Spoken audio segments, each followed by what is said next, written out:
নমস্কার বন্ধুরা, লক্ষ্মী কুটিরের রান্নাঘরের পক্ষ থেকে সবাইকে অনেক অনেক স্বাগত জানাই। প্রতিদিনের মতো আজকেও আমরা একটা রেসিপি নিয়ে এসেছি, সেটা হলো কই মাছ। এই কই মাছটা দেখেছেন, এটা আমরা কেটে রেডি করে নুন হলুদ মাখিয়ে রেখে দিয়েছি। এই কই মাছটার একদিন ঝোল রান্না হবে। কড়াইতে তেল গরম করেছি, কই মাছগুলো একে একে ভেজে নেব। আর এর সঙ্গে আমরা দেব আলুটাও কেটে রেখেছি।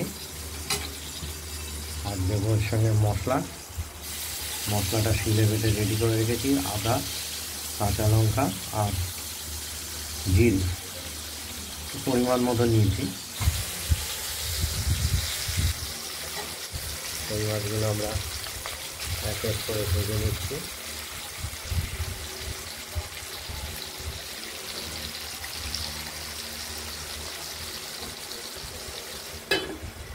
দেখতে থাকুন।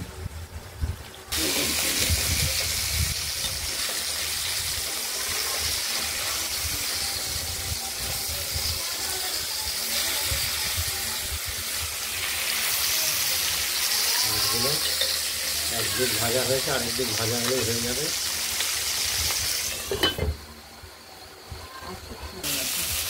মাছগুলো ভাজা হয়ে গেছে দুদিকে।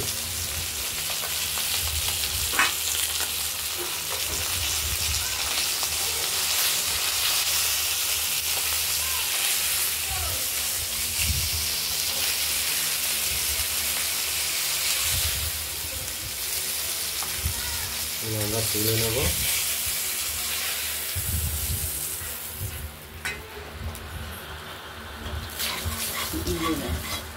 মাছগুলো তুলে নেওয়ার পর সর্ষের তেল দিয়ে দিলাম।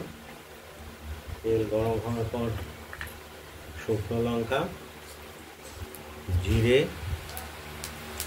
আর তেজপাতা এগুলো আমরা ফোড়ন হিসাবে দিয়ে দিলাম। দেখতেই পাচ্ছেন, সামান্য কালো জিরে দেবো।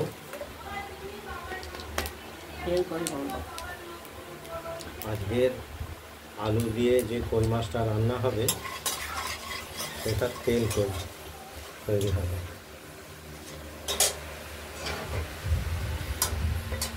এরপর কেটে রাখা আলুগুলো আমরা ভেজে নেব।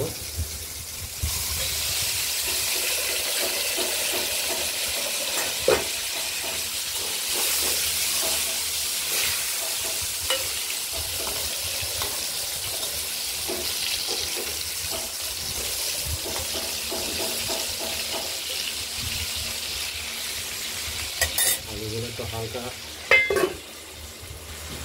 হলুদ করে ভেজে নেব। দেখতে থাকো। আমাদের মশলাটা বাটা হয়ে গেছে, মশলাটা বাটিতে তুলে নিচ্ছি। এই মশলাটা দিয়েই কষানো হবে। মশলা বাটার মধ্যে হলুদটা দিয়ে নিলাম।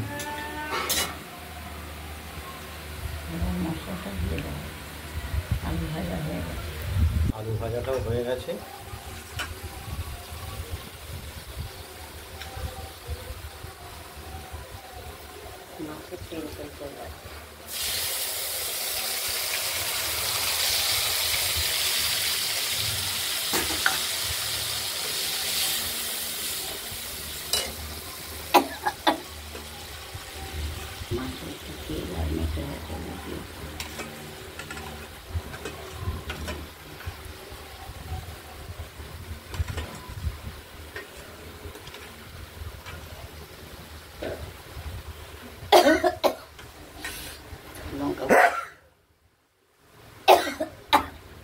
যখনই মশলা দেই তখনই কাশি আসে।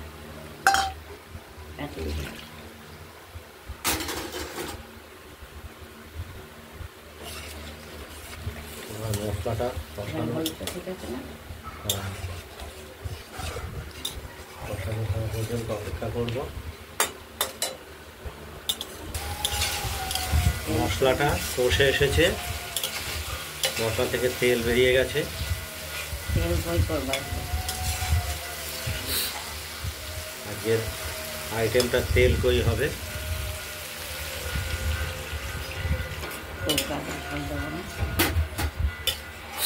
জল দিয়ে দিলাম।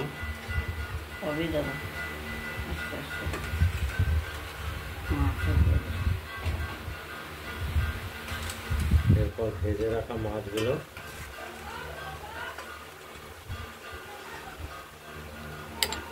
আমরা ওই ঝোলের মধ্যে দিয়ে দিলাম।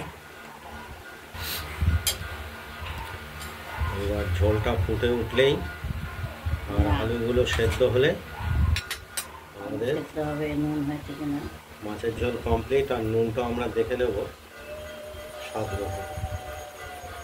নুন তো মাছে মিশিয়ে মাছের সঙ্গে মাখিয়ে দেওয়াই হয়েছে নুন।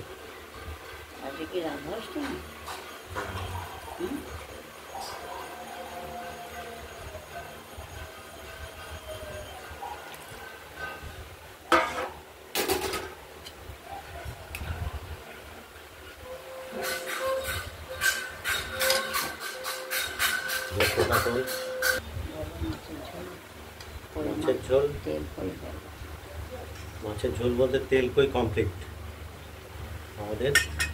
এবার মাছগুলো আমরা তুলে নেব। মাছগুলো আগেই তুলে নিয়েছি, দেখতেই পাচ্ছেন।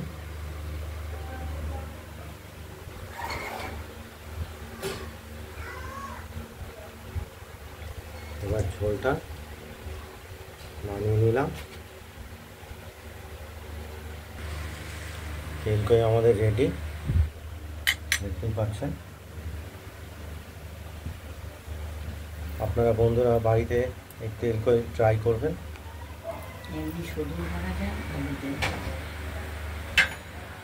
আলু দিয়ে। আর আমাদের কমেন্টস করবেন কেমন হলো। আর আমাদের এই লক্ষ্মী কুটিরের রান্নাঘরের চ্যানেলটাকে একটু লাইক করে দেবেন, শেয়ার করবেন আর সাবস্ক্রাইব করে দেবেন। আজ এই কই মাছের রান্নাটা এই পর্যন্তই। সুস্থ থাকবেন, ভালো থাকবেন। আর দ্বিতীয় আরেকটা রেসিপি আমরা দেখাবো এর পরের ভিডিওটায়, ওই উচ্ছে কুমড়ো ভাজা।